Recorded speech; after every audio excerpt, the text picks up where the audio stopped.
When Lance Armstrong won the 1999 Tour de France in a landslide after the Festina scandal a year earlier, the cycling world embraced this new champion of clean sport. After all, he had never tested positive in a doping control. More than 20 years later, many see Tadej Pogacar as the replacement of the American rider, a new champion that we have to believe would never use the dirty methods of the past. Recently, however, we have learned of a piece of news that indicates the opposite, that the US postal tricks are still being used 2 decades later. Do you want to know about Pogacar's new trick? Well, without further ado, let the show begin. There's no doubt that to win a Tour de France, and in such an overwhelming way as the Slovenian Tadej Pogacar did in 2021 at only 22 years of age, you have to have an incredible physical ability and a high level of medical support, something we do not doubt, being in the same structure of the talent discoverer Max Zinn and the former Swiss cyclist who almost died in full competition, probably due to doping Mauro Gianetti. Both geniuses played instrumental roles in the creation of legendary cyclists Ricardo Rico of Sagne Duval, Juan Jose Cobo, Leonardo Pippioli, and many other monsters of the Tour de France.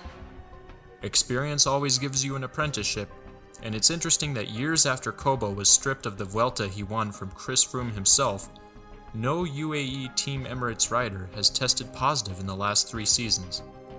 We have not observed such pendular results in cyclists like the Colombian Fernando Gaviria or Swiss Marc Hirschi, who are some days so brilliant and other days completely forgettable, because we all know they are not superstars like Tadej Pogacar, who wins the UAE Tour in February and the Giro di Lombardia in October. Many wonder how this Slovenian is able to generate watts in the climbs in the way of true mutants like Jan Ullrich or Marco Pantani, and never gets tired. We could find some relationship between his performance and his scarce public appearances as the best cyclist in the world.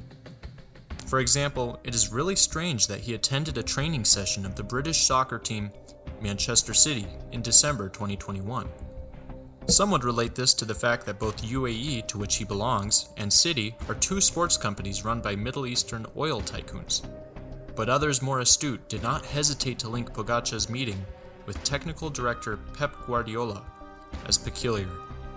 Guardiola himself was banned for testing positive for nandrolone in his time as a soccer player and has been accused on numerous occasions of employing double-speed tactics in the sport, just the same as what Tadej Pogacar has been accused of. But beyond the various conspiracy theories, what we do know for sure is that Pogacar has recently employed a method that Lance Armstrong himself was already using in the mid-2000s, in what the US postal rider himself touted as the new technology that would change the world of cycling. In 2004 and 2005, low-cost Lance had no problem using hyperbaric chambers to simulate being at very high altitudes and having his body produce an enormous amount of red blood cells.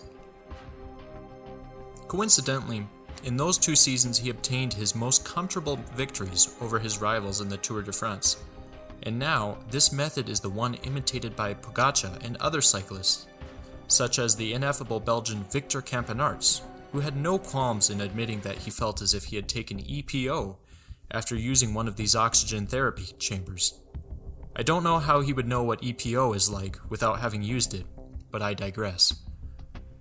This tradition of hyperbaric chambers is not exactly new in Pogi's country of Slovenia. Former cyclist Tadej Valjavic achieved a double top 10 finish in the Giro d'Italia and the Tour de France later in his career after barely making a mark in the previous years, thanks to the use of these chambers that he had in one of his luxury hotels. The problem is that Valjavic used this camera to modify his biological passport, modifying his blood. It was then that we learned that these hyperbaric chambers served, in addition to increasing your red blood cells, as an EPO masker, since you could modify the production of blood cells that are measured in the biological passports in a way undetectable for the ways to measure EPO in anti-doping controls. Well, now it is Pogacar who has, along with other cyclists including Campenaerts himself and even Remco Evenepoel, is rumored to be using such cameras, which are banned in countries like France or Norway.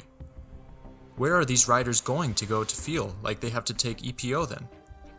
Of course, in Spain, the country where millions of people came out to defend as if there was no tomorrow the footballer Raúl González, a close friend of Guardiola, for sleeping in one of those chambers that recreates hypoxia in his own home to improve his performance in an unnatural way.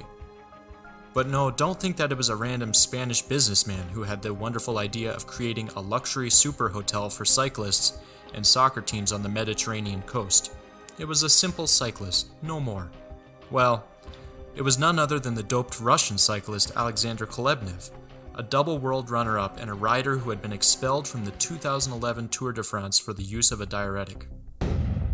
The former Russian cyclist, also known for allegedly selling a Liège to Alexander Vinokourov for 150,000 euros, has continued to thrive in the world of investments, and since 2019 was already building a hotel in Dinio, full of medical luxuries for high-level athletes. And so far, the business has gone well for him, as he has counted among his clients the two-time champion of the Tour de France, as reported by some local journalists. The result of this performance-enhancing practice, which incomprehensibly is not sanctioned by the World Anti-Doping Agency, has been immediate.